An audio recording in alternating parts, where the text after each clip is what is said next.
Un médecin a trouvé et opéré une fille blessée dans la rue.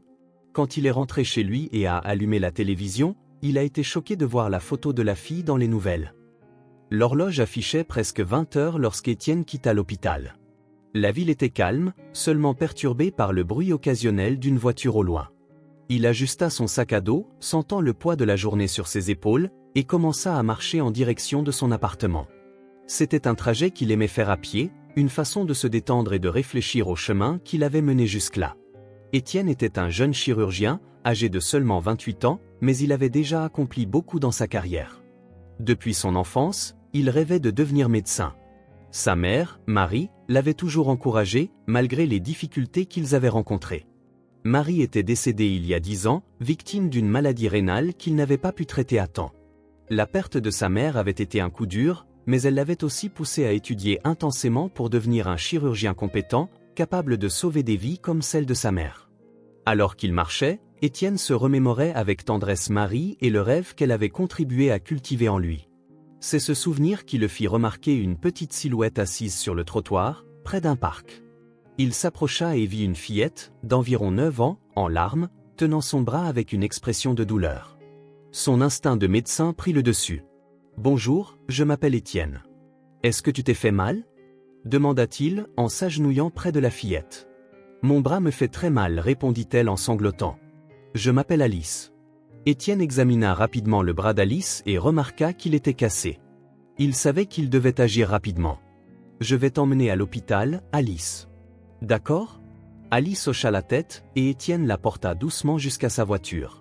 L'hôpital n'était qu'à quelques rues, mais le trajet sembla une éternité pour Alice, qui tenait son bras avec force pour essayer de contenir la douleur.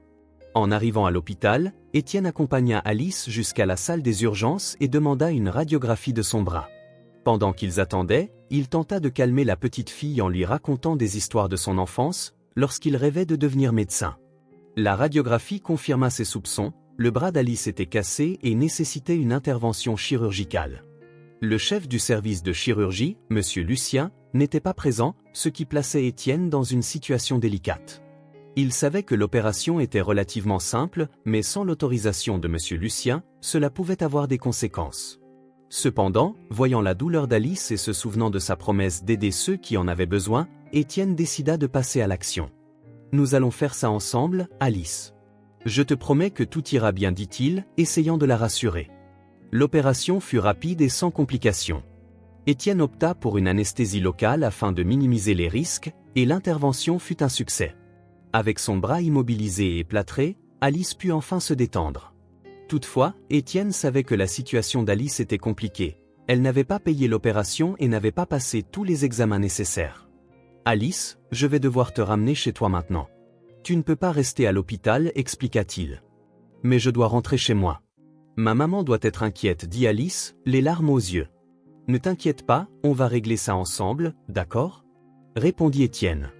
De retour à l'appartement, Étienne essaya de découvrir où habitait Alice ou de trouver un numéro de téléphone pour contacter quelqu'un, mais la douleur et le traumatisme de l'accident rendaient difficile pour la petite de se souvenir de détails utiles. Ne t'inquiète pas, Alice. On va se reposer maintenant. Demain, on réglera tout, dit-il, en couvrant la fillette d'une couverture sur le canapé. Tandis qu'Alice s'endormait, Étienne s'assit dans son fauteuil, épuisé. Ses pensées étaient confuses, mêlées d'inquiétude pour Alice et des possibles répercussions de ses actions à l'hôpital. Il savait qu'il aurait des défis à affronter, mais il ne regrettait pas d'avoir aidé la fillette. En regardant Alice, il ressentit une détermination renouvelée à honorer la mémoire de sa mère en aidant ceux qui en avaient le plus besoin. Le soleil venait à peine de se lever lorsqu'Étienne se réveilla, ressentant la fatigue des quelques heures de sommeil qu'il avait eues. Il prépara rapidement un café et alla vérifier Alice, qui dormait encore profondément sur le canapé. Il lui laissa un mot simple, expliquant qu'il devait se rendre au travail et qu'il reviendrait bientôt. Il laissa la télévision allumée et quelques encas à portée de la fillette, espérant qu'elle se sentirait en sécurité jusqu'à son retour. En arrivant à l'hôpital, Étienne eut à peine le temps de se préparer pour la journée de travail. Une infirmière s'approcha rapidement, avec une expression préoccupée. « Docteur Étienne, Monsieur Lucien veut vous voir immédiatement dans son bureau. » Avec une boule au ventre, Étienne se dirigea vers le bureau du chef de la chirurgie. En entrant, il trouva Monsieur Lucien assis derrière son bureau, l'air grave. Asseyez-vous, Étienne ordonna Lucien, sans préambule. Étienne obéit, essayant de garder son calme. J'ai entendu des rumeurs inquiétantes, commença Lucien d'une voix ferme. On dit que vous avez réalisé une opération non autorisée sur une enfant hier soir. Étienne prit une grande inspiration avant de répondre. Oui, monsieur. La situation était urgente. La fillette, Alice, avait le bras cassé et avait besoin d'une intervention immédiate. Vous n'étiez pas disponible, alors j'ai pris la décision de l'opérer. Lucien soupira, se frottant les tempes. Je comprends vos intentions, Étienne, et je sais que vous vouliez aider. Mais il y a des protocoles à respecter. Votre action, bien que bien intentionnée, a mis l'hôpital en danger. Je ne peux pas fermer les yeux sur cela. Étienne sentit une pression encore plus forte dans sa poitrine. Il savait que Lucien avait raison, mais l'idée de laisser Alice souffrir lui était insupportable. Je comprends, monsieur. J'ai fait ce que j'ai jugé juste sur le moment. Je suis prêt à en accepter les conséquences. Lucien l'observa longuement avant de répondre. Étienne, vous êtes l'un de nos meilleurs chirurgiens, mais nous devons maintenir l'ordre et la sécurité au sein de l'hôpital. Vous êtes renvoyé. Ces mots résonnèrent comme un coup de massue. Étienne se leva lentement, sentant la désolation l'envahir. Sans un mot de plus, il quitta le bureau de Lucien et sortit de l'hôpital. De retour à l'appartement, Étienne trouva Alice encore endormie sur le canapé. Il laissa échapper un soupir lourd, essayant de digérer les événements de la journée. Il décida d'allumer la télévision pour se changer les idées. En zappant les chaînes, un reportage attira son attention. Une émission parlait d'une enfant disparue, et la photo d'Alice apparut à l'écran. Le cœur d'Étienne s'accéléra. Alice, c'est bien elle à la télé, murmura-t-il pour lui-même, prenant la télécommande et augmentant le volume.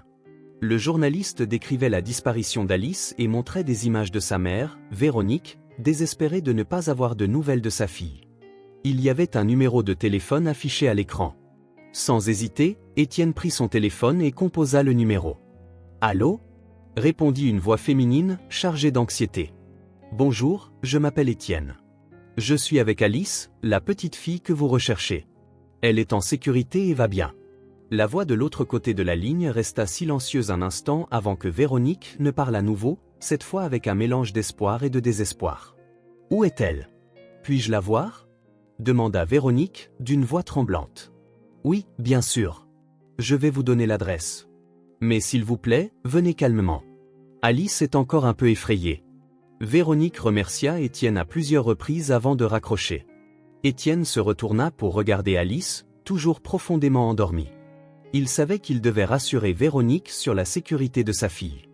Il prit son téléphone, avec précaution pour ne pas réveiller la fillette, prit une photo d'Alice dormant paisiblement. Il envoya la photo à Véronique avec un bref message. « Voici Alice. Elle est en sécurité et en bonne santé. Je vous attends à l'adresse que je vous ai donnée. » Les minutes passèrent, mais pour Étienne, elles semblaient des heures.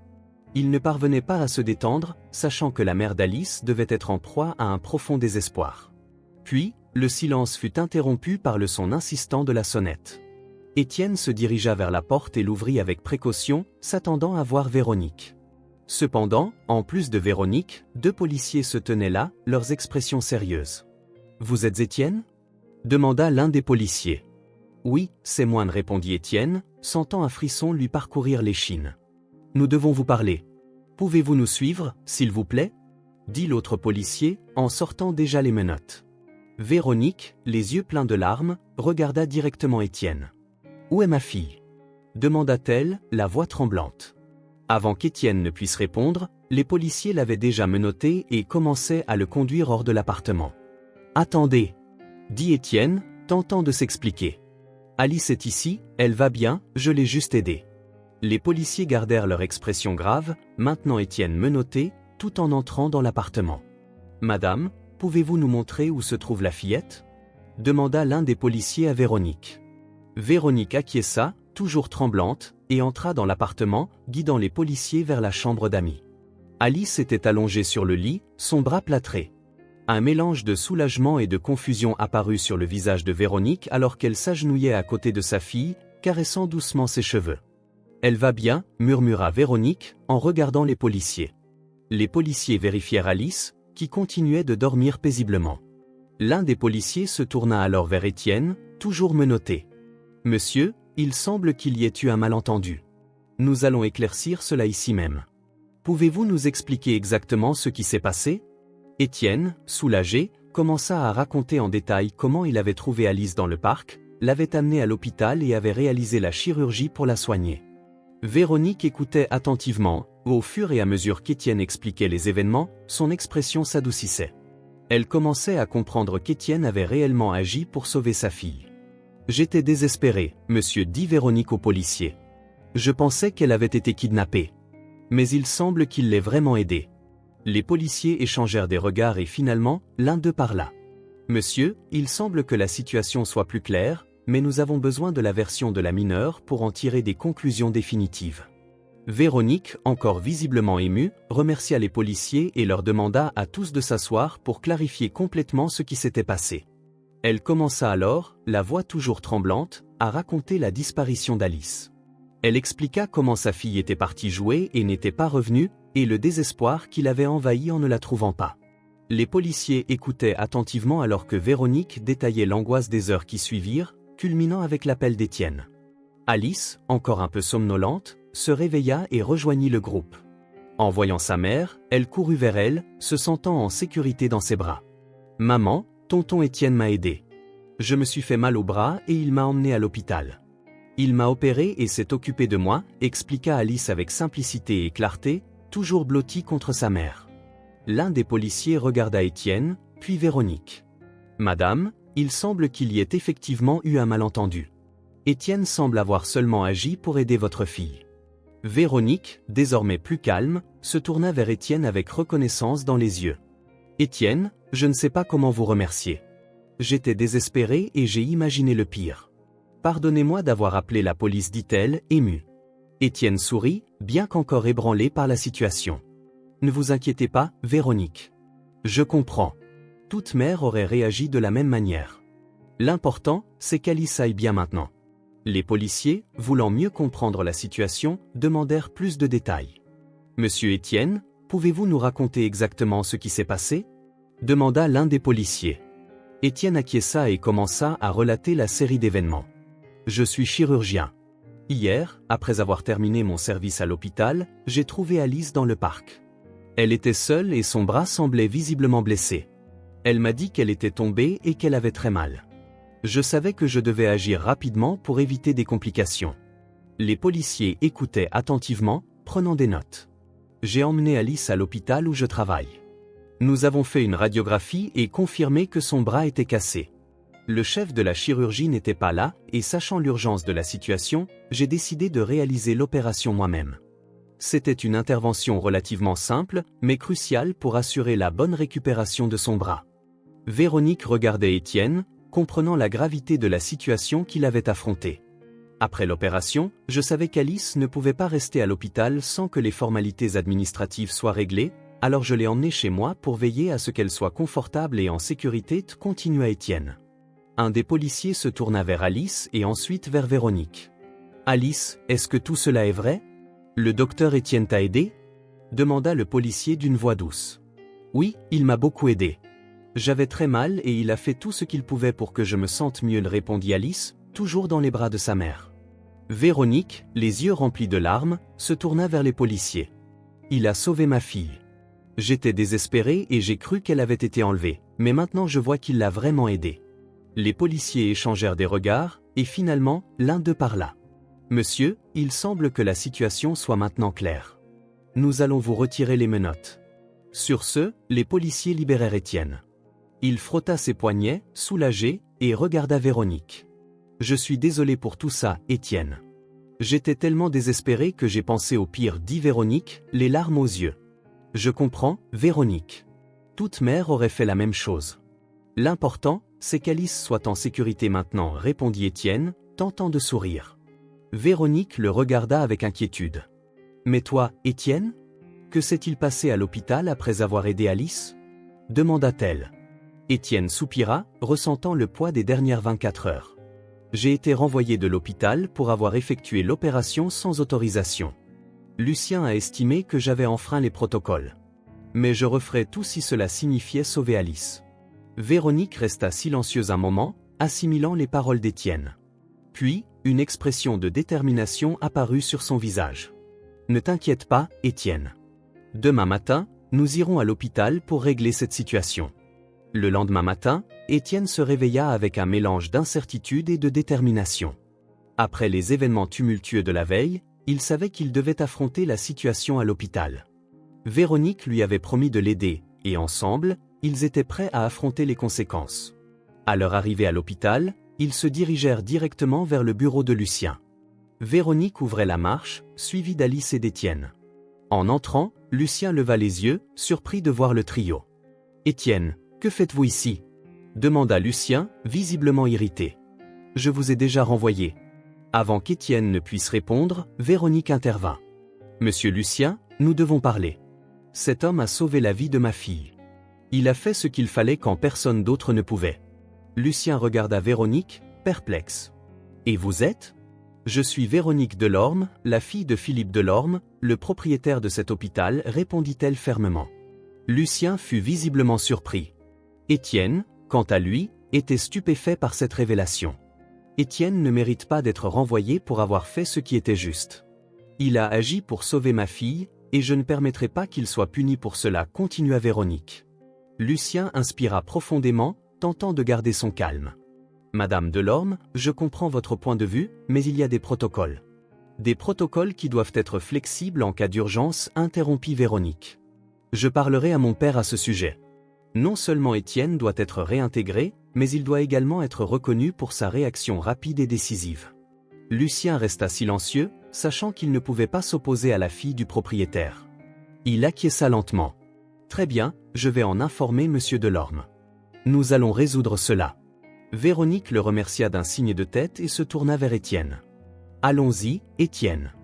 Nous devons nous assurer que cette affaire soit réglée correctement. Alors qu'ils attendaient dans le couloir, la présence de Philippe Delorme fut immédiatement remarquée. Il arriva avec une autorité et une inquiétude palpables, se dirigeant directement vers sa fille. « Véronique, que se passe-t-il ici ?» demanda-t-il, jetant un coup d'œil à Étienne et à Alice. « Papa, voici le docteur Étienne. Il a sauvé la vie d'Alice alors qu'elle était en danger. Lucien l'a renvoyé pour avoir agi rapidement en cas d'urgence. Il faut corriger cette injustice, expliqua Véronique avec une conviction palpable dans la voix. Philippe regarda Étienne, l'évaluant un moment avant de parler. « Docteur Étienne, racontez-moi exactement ce qu'il s'est passé. » Étienne répéta l'histoire, expliquant comment il avait trouvé Alice, l'avait emmenée à l'hôpital et avait réalisé la chirurgie d'urgence. Philippe écouta attentivement sans l'interrompre. « Lucien, est-ce vrai ?» demanda Philippe en se tournant vers le chef de la chirurgie. Lucien acquiesça, visiblement mal à l'aise. « Oui, monsieur Delorme. Mais je suivais les protocoles de l'hôpital. » Philippe réfléchit un moment avant de prendre sa décision. « Lucien, j'apprécie votre engagement envers les protocoles, mais dans les situations d'urgence, nous devons faire preuve de flexibilité. Le docteur Étienne a agi correctement en sauvant une vie. Vous êtes renvoyé pour ne pas l'avoir reconnu. Docteur Étienne, à partir de maintenant, vous serez le nouveau chef de la chirurgie de cet hôpital. » Étienne resta stupéfait, incapable de croire ce qu'il venait d'entendre. « Monsieur, je ne sais pas quoi dire. »« Merci infiniment, répondit-il, ému. Véronique sourit, satisfaite du résultat. Philippe posa une main sur l'épaule d'Étienne. « Continuez simplement à faire l'excellent travail que vous faites déjà. Cet hôpital a besoin de personnes comme vous. » En quittant le bureau, Étienne ressentit une nouvelle espérance et une détermination renouvelée. Véronique lui sourit doucement. « Tu mérites tout cela, Étienne. Et je suis là pour t'aider, quoi qu'il arrive. » Les jours qui suivirent la révélation de Véronique furent marqués par des changements significatifs dans la vie d'Étienne. La nouvelle de sa nomination en tant que chef de la chirurgie se répandit rapidement dans l'hôpital, suscitant à la fois respect et curiosité parmi ses collègues. Cependant, plus que sa nouvelle position, c'était la présence constante de Véronique et d'Alice qui apportait la plus grande transformation dans sa vie. Étienne et Véronique commencèrent à passer plus de temps ensemble, initialement pour discuter des affaires liées à l'hôpital. Ils se retrouvaient régulièrement pour déjeuner ou prendre un café, et ces réunions de travail se transformèrent rapidement en moments de camaraderie et d'amitié. Véronique était une femme intelligente et déterminée, avec un fort sens de la justice. Elle admirait Étienne, non seulement pour ses compétences en tant que chirurgien, mais aussi pour sa compassion et son courage. De son côté, Étienne voyait en Véronique une alliée redoutable, quelqu'un qui comprenait les défis de sa profession et qui le soutenait inconditionnellement. L'amitié entre eux s'approfondissait. Les conversations sur le travail évoluaient vers des discussions sur la vie, les rêves et les peurs. Étienne se sentait à l'aise de parler de sa mère, Marie, et de la manière dont elle avait inspiré sa carrière en médecine. Véronique partageait des histoires sur son enfance et les leçons qu'elle avait apprises de son père, Philippe. Alice, quant à elle, était ravie de la présence régulière d'Étienne. Elle adorait ses visites et les petits gestes d'affection qu'il lui montrait toujours. Que ce soit en l'aidant avec ses devoirs ou en jouant simplement dans le parc, Étienne était devenu une figure paternelle dans sa vie. Alice se sentait en sécurité et aimée, et son sourire radieux reflétait l'environnement chaleureux qui se créait autour d'elle. Un jour, lors d'une promenade au parc, Alice prit la main d'Étienne alors qu'ils marchaient ensemble. Véronique observait la scène avec un sourire, ressentant une douce chaleur dans son cœur. La dynamique entre eux devenait de plus en plus familière et réconfortante, presque comme une vraie famille. « Tonton Étienne, tu viens dîner avec nous ce soir ?» demanda Alice, les yeux brillants d'anticipation. Étienne regarda Véronique, qui acquiesça avec un sourire. « Bien sûr, Alice. »« J'adorerais, » répondit-il, ressentant une joie sincère. Ce soir-là, le dîner fut rempli de rires et d'histoires partagées. La maison de Véronique, qui semblait autrefois grande et vide, était maintenant pleine de vie. Alice était radieuse, et Véronique ne pouvait cacher sa joie de voir sa fille si heureuse. Après le dîner, alors qu'Alice dessinait dans le salon, Véronique et Étienne discutaient dans la cuisine. « Merci pour tout, Étienne. Tu as apporté tellement de bonheur dans nos vies, dit Véronique avec sincérité. C'est moi qui te remercie, Véronique. Vous avez aussi apporté beaucoup de bonheur dans ma vie. Je me sens chez moi ici, répondit-il, un sourire chaleureux aux lèvres. Les sentiments entre Étienne et Véronique devenaient de plus en plus profonds. Il y avait une connexion spéciale, au-delà de l'amitié, quelque chose que tous deux ressentaient mais n'avaient pas encore exprimé. C'était un lien qui se renforçait jour après jour, fondé sur le respect, l'admiration et une affection croissante. Au fil de la soirée, Étienne prit congé de Véronique et Alice, promettant de revenir bientôt. En rentrant chez lui, il réfléchissait à la chance qu'il avait de rencontrer des personnes si spéciales. Il sentait qu'il construisait enfin quelque chose dont sa mère, Marie, aurait été fière. Véronique, en mettant Alice au lit, ne pouvait s'empêcher de sourire. Elle savait que sa vie était en train de changer pour le mieux, et qu'Étienne jouait un rôle essentiel dans cette transformation. En éteignant les lumières et en se préparant à dormir, elle se surprit à penser à quel point l'avenir semblait prometteur, avec Étienne à ses côtés. Et ainsi, jour après jour, le lien entre Étienne, Véronique et Alice se renforçait. C'était un lien d'amour et d'amitié qui promettait de grandir et de s'épanouir, apportant de nouveaux espoirs et possibilités pour tous. Les semaines passèrent rapidement, et la relation entre Étienne et Véronique devenait de plus en plus solide. Leur quotidien, rempli de moments de tendresse et de complicité, fit réaliser à Étienne qu'il était prêt à franchir une nouvelle étape. La présence de Véronique et d'Alice dans sa vie l'avait transformé, et il voulait que cette transformation soit permanente. Un soir, lors d'un dîner ensemble, Étienne décida que c'était le moment idéal. Le repas était animé, avec Alice racontant ses projets scolaires et Véronique partageant des anecdotes de sa journée à l'hôpital. Étienne était nerveux, mais aussi sûr de sa décision. « Véronique, est-ce qu'on pourrait parler un peu après le dîner ?» demanda Étienne, tentant de garder son calme. « Bien sûr, Étienne, répondit-elle en souriant, mais avec un regard curieux. Après le dîner, alors qu'Alice était occupée à dessiner dans le salon, Étienne et Véronique s'assirent sur la terrasse. La nuit était calme, avec une brise légère et le bruit lointain de la ville. « Véronique, il y a quelque chose d'important dont je veux te parler, commença Étienne, prenant doucement sa main. Depuis que je suis entré dans vos vies, j'ai ressenti quelque chose que je n'avais jamais ressenti auparavant.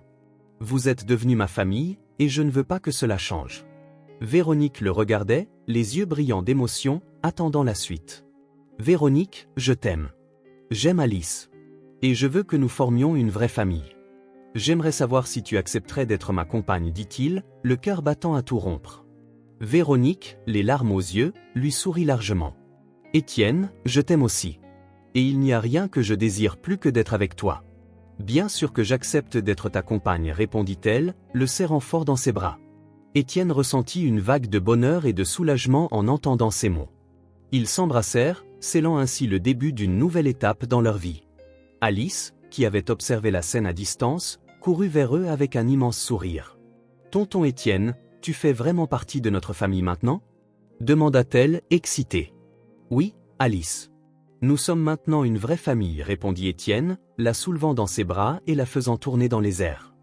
À partir de ce moment, la relation entre Étienne et Véronique s'épanouit encore davantage. Ils partageaient non seulement leur vie personnelle, mais aussi une solide collaboration à l'hôpital. Étienne était de plus en plus respecté et admiré par ses collègues, non seulement pour ses compétences chirurgicales, mais aussi pour son intégrité et sa compassion. Les patients remarquaient également la différence. Il émanait de lui une aura de confiance et de sérénité qui inspirait tous ceux qui l'entouraient. Étienne n'était pas seulement un médecin talentueux, il était un leader naturel, capable de prendre soin des gens de manière globale. Pendant ce temps, Alice était ravie à l'idée qu'Étienne devienne une partie permanente de sa vie.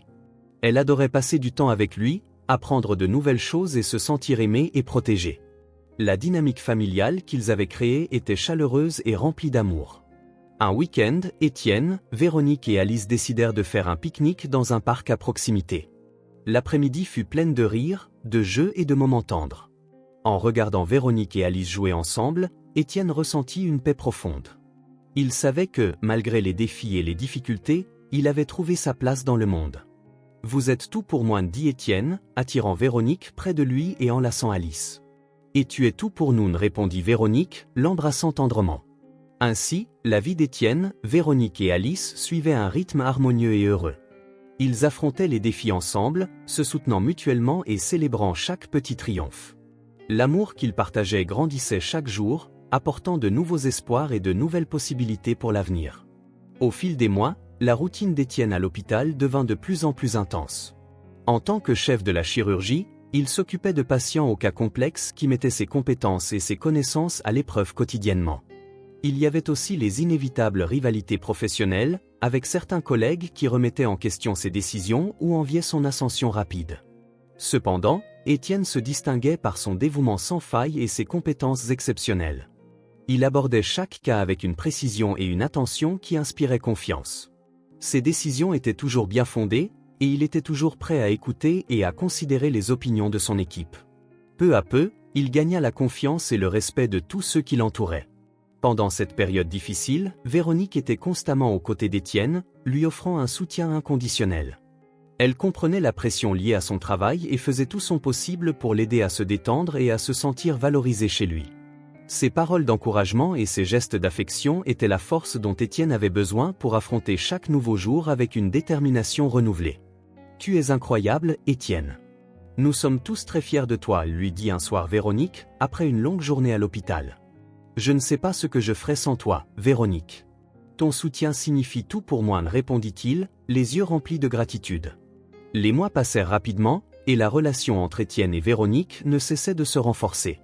Alice continuait de s'épanouir sous l'amour et l'attention qu'il lui donnait, devenant de plus en plus proche d'Étienne. La dynamique familiale qu'ils avaient construite était harmonieuse et pleine de joie. Enfin, Étienne sentit qu'il était temps de franchir une nouvelle étape dans sa vie avec Véronique. Il organisa une soirée spéciale pour faire sa demande. Il choisit un restaurant chaleureux et réserva une table pour eux. Élégamment vêtu, il emmena Véronique pour un dîner qui promettait d'être inoubliable. Après un repas délicieux et de nombreux éclats de rire et conversation, Étienne prit la main de Véronique, la regardant dans les yeux avec une expression sérieuse et aimante. « Véronique, ces derniers mois ont été les meilleurs de ma vie. Toi et Alice avez apporté un bonheur que je n'aurais jamais imaginé possible. Je veux passer le reste de ma vie avec vous. Véronique Delorme, veux-tu m'épouser ?» Véronique, avec des larmes de bonheur dans les yeux, sourit largement. « Oui, Étienne, j'accepte. Je veux passer ma vie avec toi. » Étienne glissa l'anneau à son doigt et ils s'embrassèrent, sentant la promesse d'un avenir radieux ensemble. La nouvelle de leur fiançailles remplit Alice de joie, et leur vie devint de plus en plus entrelacée dans un lien d'amour et d'engagement. Tout en affrontant les défis de l'hôpital et de la vie, Étienne savait qu'avec Véronique et Alice à ses côtés, il n'y avait aucun obstacle qu'il ne pourrait surmonter. Les mois qui suivirent les fiançailles d'Étienne et Véronique furent remplis d'excitation et d'activité. Le couple commença à planifier leur mariage, et chaque détail était soigneusement réfléchi. De la sélection du lieu au choix du menu et des fleurs, chaque décision était une célébration de l'amour qu'ils partageaient. Alice, désormais âgée de 11 ans, rayonnait de joie. Elle était particulièrement enthousiaste à l'idée d'être la demoiselle d'honneur et participait activement à tous les préparatifs. Son énergie et son enthousiasme étaient contagieux, remplissant la maison de rire et d'attente. « Maman, regarde cette robe. Je pense qu'elle serait parfaite pour la cérémonie, disait Alice en montrant un catalogue de robes de demoiselle d'honneur. Elle est magnifique, Alice. Nous devrions essayer plusieurs modèles pour voir celui qui te va le mieux, répondit Véronique en souriant. Pendant que Véronique et Alice s'occupaient des détails de la cérémonie, Étienne était chargé d'organiser la réception. Il voulait que tout soit parfait pour ce grand jour et se consacrait à faire en sorte que chaque aspect soit spécial et mémorable. Les préparatifs, cependant, n'étaient pas sans défi. Il y eut des moments de stress et des décisions difficiles, mais l'unité et l'amour de la famille les rendaient plus forts. Chaque obstacle était surmonté avec patience et soutien mutuel. Je sais que ça peut parfois être stressant, mais nous sommes dans cette aventure ensemble. Et à la fin, ce sera un jour parfait, parce que nous serons tous réunis, dit Étienne en serrant la main de Véronique durant un moment de tension. Tu as raison, Étienne. Le plus important, c'est que nous célébrons notre amour et notre famille, répondit Véronique avec un sourire réconfortant. Alors que le grand jour approchait, l'excitation montait. Amis et famille étaient impatients de célébrer avec eux, et l'attente était palpable. La maison était pleine d'activités et de préparatifs de dernière minute, mais aussi d'une joie sereine que seul un amour véritable pouvait offrir. Enfin, tous les préparatifs furent terminés.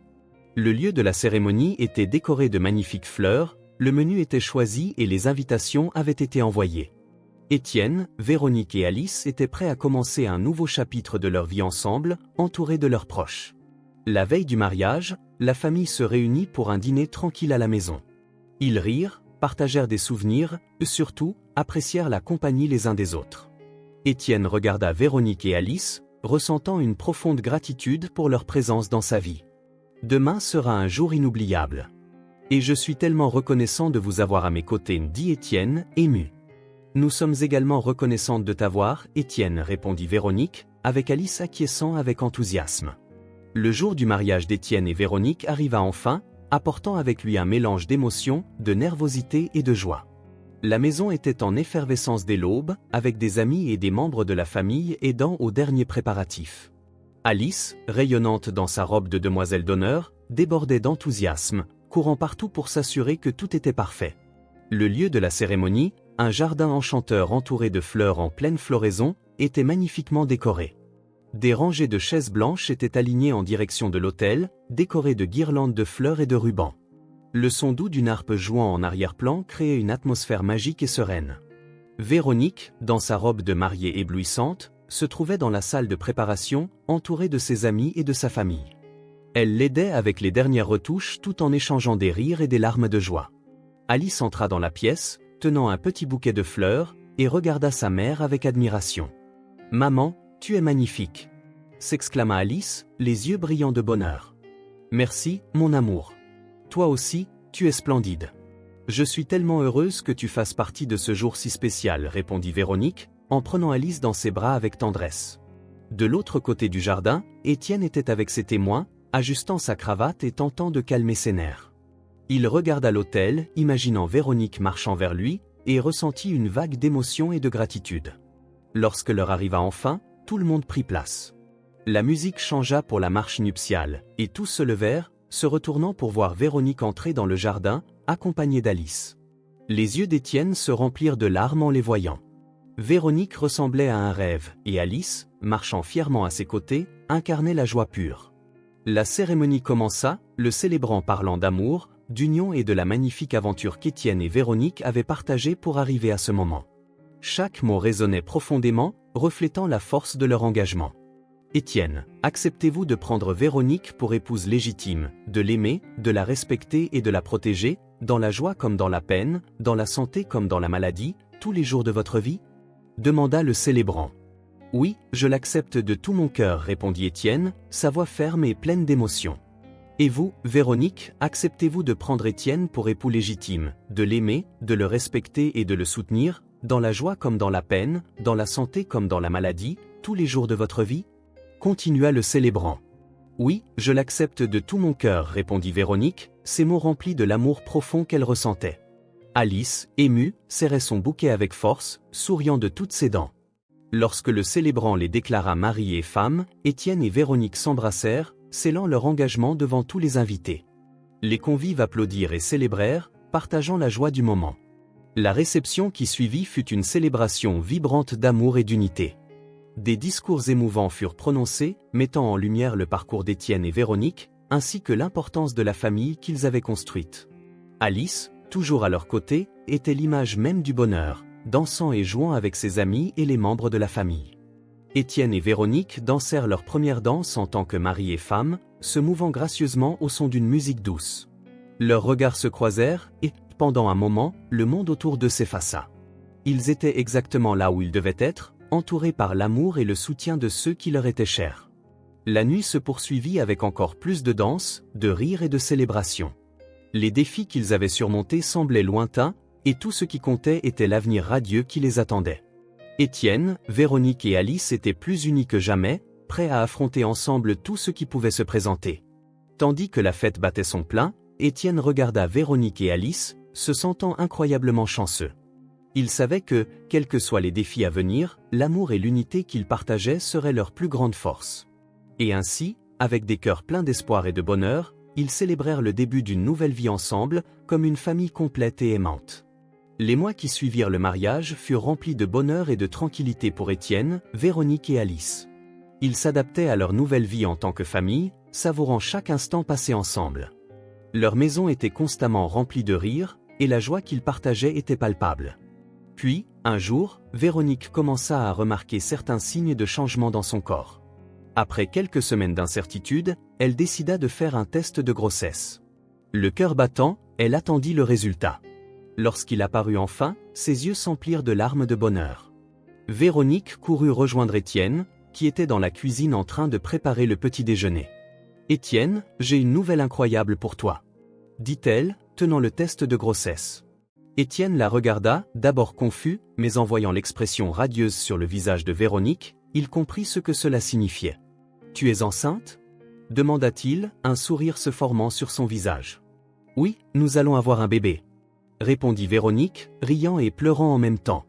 Étienne serra Véronique dans ses bras, ressentant une vague de bonheur et de gratitude. C'était un nouveau chapitre dans leur vie, et ils ne pouvaient pas être plus excités. Lorsqu'ils annoncèrent la nouvelle à Alice, sa réaction fut de pure euphorie. « Je vais être une grande sœur », s'écria Alice, sautant de joie. « J'ai tellement hâte d'aider avec le bébé. » À partir de ce moment, l'attente et l'excitation devinrent une constante dans leur vie. Alice, avec son enthousiasme contagieux, commença à planifier tout ce qu'elle ferait pour aider avec son futur petit frère ou petite sœur. Elle dressait des listes de prénoms, dessinait des vêtements et inventait même des histoires sur les aventures qu'ils vivraient ensemble. Véronique et Étienne étaient ravis à l'idée d'agrandir leur famille. Ils commencèrent à préparer la chambre du bébé, choisissant chaque détail avec soin. Les murs furent peints de couleurs douces, et un berceau fut monté avec amour. Chaque petite préparation était faite avec amour et anticipation. « Ça va être une nouvelle aventure, n'est-ce pas » dit Étienne en montant le berceau. « Sans aucun doute. Et je suis tellement heureuse que nous la vivions ensemble, répondit Véronique en caressant son ventre. Leurs amis et leur famille furent également ravis de la nouvelle. Il y avait un flot constant de visites, de cadeaux et de félicitations, remplissant leur maison d'amour et de soutien. Le bébé était déjà très aimé avant même d'arriver. Alice, en particulier, était dans son élément. Elle adorait sentir le bébé bouger dans le ventre de sa mère et était fascinée par les échographies qui montraient son petit frère grandissant. « Je vais être la meilleure grande sœur du monde », disait Alice, avec une détermination adorable. Les mois passèrent rapidement, pleins de préparatifs et d'attentes. Étienne et Véronique assistèrent à des cours de préparation à l'accouchement, lurent des livres sur la parentalité et se préparèrent du mieux possible à l'arrivée du bébé. La présence d'Alice, avec son enthousiasme inépuisable, rendait tout encore plus spécial. Finalement, le jour tant attendu arriva. Véronique entra en travail et fut emmenée à l'hôpital. Étienne était à ses côtés, lui tenant la main et lui apportant tout son soutien. Alice, impatiente, attendait avec ses grands-parents dans la salle d'attente. Après quelques heures d'attente tendue et excitante, le bébé naquit. Un magnifique petit garçon, en bonne santé et plein de vie. Lorsqu'Étienne et Véronique tinrent leur fils pour la première fois, ils ressentirent une joie indescriptible. « Bienvenue au monde, Arthur » dit Étienne, les yeux remplis de larmes de bonheur. Alice entra dans la chambre, accompagnée de ses grands-parents, et regarda son petit frère avec admiration. « Il est parfaite » murmura-t-elle en touchant doucement la petite main d'Arthur. La famille, désormais agrandie, était complète. La joie et la gratitude qu'il ressentait étaient immenses. Étienne, Véronique, Alice et Arthur avaient un avenir brillant devant eux, rempli d'amour, d'aventures et de moments inoubliables. Les années passèrent rapidement, et la vie d'Étienne, Véronique, Alice et Arthur prospérait de manière que jamais ils n'auraient pu imaginer. La famille était plus unie que jamais, et l'amour qu'ils partageaient était la base solide sur laquelle ils construisaient chaque jour. Étienne continuait à se distinguer en tant que chef de la chirurgie à l'hôpital, où son dévouement et ses compétences étaient largement reconnus. Non seulement il sauvait des vies quotidiennement, mais il inspirait et formait également de jeunes médecins, transmettant les connaissances et la compassion qui le définissaient. Véronique, aux côtés d'Étienne, restait son plus grand soutien et était une figure respectée à l'hôpital. Ensemble, ils formaient une équipe imbattable, équilibrant leurs carrières exigeantes avec l'éducation affectueuse de leurs enfants. Alice, maintenant une jeune adolescente, grandissait dans un environnement rempli d'amour et de soins. Elle était une élève brillante, toujours curieuse et pleine de vie. Le soutien constant de ses parents et la présence joyeuse de son petit frère Arthur la rendaient confiante et prête à poursuivre ses rêves. Arthur, quant à lui, était la personnification de la joie. Depuis le jour de sa naissance, il avait apporté lumière et rire à la famille. Son énergie contagieuse et sa nature affectueuse faisaient de lui le centre d'attention, et il adorait chaque instant. Alice et Arthur partageaient un lien spécial, Alice étant toujours prête à prendre soin de lui et à jouer avec lui. Au fil des années, Étienne réfléchissait souvent à son propre parcours. Il se souvenait de sa mère, Marie, et de la manière dont son dévouement et son amour l'avaient inspiré à suivre une carrière en médecine. Il savait que, à chaque vie qu'il sauvait, il honorait la mémoire de sa mère. Marie n'avait pas eu la chance de voir l'homme que son fils était devenu, mais Étienne sentait qu'elle serait fière de lui. Un jour tranquille, après une longue journée de travail à l'hôpital, Étienne s'assit sur la terrasse de sa maison, observant ses enfants jouer dans le jardin. Véronique le rejoignit, tenant sa main et lui souriant tendrement. « Je pense beaucoup à ma mère ces derniers temps » dit Étienne, le regard pensif. « Elle m'a inspiré à devenir celui que je suis aujourd'hui. J'espère qu'elle est fière de moi, où qu'elle soit. » Véronique serra doucement sa main. Elle serait immensément fière, Étienne. Non seulement tu es devenu un médecin incroyable, mais aussi un père et un mari merveilleux. Ta mère vit à travers toi, dans tout ce que tu fais. Étienne sourit, ressentant une paix profonde. Il savait qu'il avait construit une vie pleine et heureuse, entouré d'une famille qu'il aimait et qu'il aimait en retour. À travers son travail, il continuait à aider ceux qui en avaient besoin, perpétuant ainsi l'héritage de sa mère.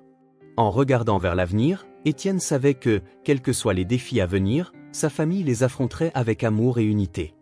Ils avaient construit quelque chose de beau et durable, un véritable héritage de compassion et d'espoir. À cet instant, Étienne sentit que sa vie était complète. Il avait honoré la mémoire de sa mère, construit une famille aimante et consacré sa vie à aider les autres. Pendant que la vie d'Étienne prospérait, Lucien traversait un moment de réflexion et de changement. Après son renvoi de l'hôpital, il passa par une période d'introspection, revisitant ses actions et décisions. La situation avec Étienne avait marqué un tournant, le forçant à reconnaître l'importance de la flexibilité et de la compassion en médecine. Déterminé à changer, Lucien décida de chercher de nouvelles opportunités dans une autre ville. Après quelques semaines de recherche, il obtint un poste dans un grand hôpital réputé pour son excellence et son dévouement aux soins des patients. Ce nouvel environnement représentait pour lui une chance de recommencer, d'appliquer les leçons qu'il avait apprises de manière pratique et significative. En s'installant dans son nouveau travail, Lucien s'engagea à mettre en pratique tout ce qu'il avait appris. Chaque jour, il abordait son travail avec un esprit renouvelé d'humilité et de service, se rappelant constamment de l'impact de ses décisions sur les vies des patients et de leurs familles. Un jour, alors qu'il examinait les dossiers de nouveaux patients, Lucien tomba sur un cas qui le toucha profondément. Il s'agissait d'un enfant dans un état critique, dans une situation similaire à celle qu'Étienne avait affrontée avec Alice. Lucien savait qu'il devait agir rapidement, mais cette fois-ci, il aborda la situation avec empathie et détermination. Rassemblant son équipe, il expliqua l'urgence du cas et l'importance d'une approche collaborative et empathique. Sous sa direction, l'équipe travailla sans relâche, parvenant à stabiliser l'enfant et à entamer le traitement nécessaire. Les parents de l'enfant, émus et reconnaissants, exprimèrent leur gratitude à Lucien et à l'équipe. Docteur Lucien, nous ne savons pas comment vous remercier d'avoir sauvé notre fille. Vous nous avez donné de l'espoir quand nous en avions le plus besoin, dirent-ils, les larmes aux yeux. Touché par leur reconnaissance, Lucien répondit avec sincérité. J'ai simplement fait ce qu'il fallait. La santé et le bien-être des patients seront toujours ma priorité. Avec le temps, Lucien devint une figure respectée dans son nouvel hôpital. Il n'apporta pas seulement son expérience, mais aussi une nouvelle perspective, centrée sur la compassion et le soin holistique. Ses collègues et ses patients remarquèrent rapidement la différence, et il fut admiré non seulement pour ses compétences, mais aussi pour son cœur.